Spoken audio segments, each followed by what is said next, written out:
Our nation is facing a deadly battle with mental health. According to a report from the CDC, suicide was the 10th leading cause of death in the United States. In an NCHS data brief, there is data showing a 35% increase in suicide rates from 1999 to 2018. The same day I was diagnosed with depression, I was given a prescription for antidepressants. I would then go through a trial process. If a medication was not working, doctors would up my dosage until the only thing to do was start a new medication and start over with another dosage trial process. I went on to take antidepressants for 10 consecutive years. The CDC reported that in 2019, within a 12-month time frame, 15.8% of the nation's population had taken medication for their mental health. The data showed that taking prescription medication was increasing, especially among older adults, whereas therapy was on a steady decline.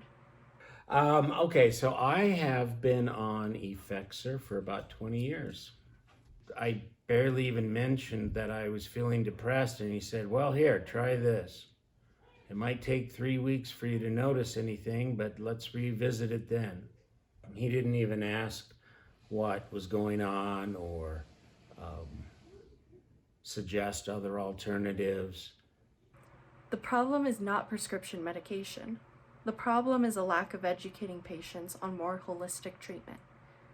The problem is that we are not giving other factors affecting mental health enough credit. One of those factors being health.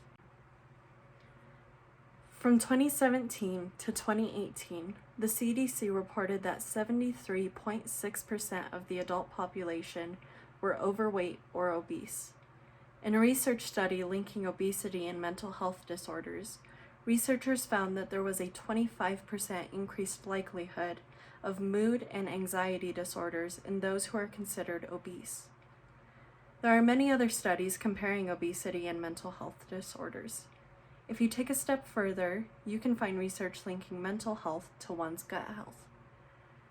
Prescriptions should not be eradicated.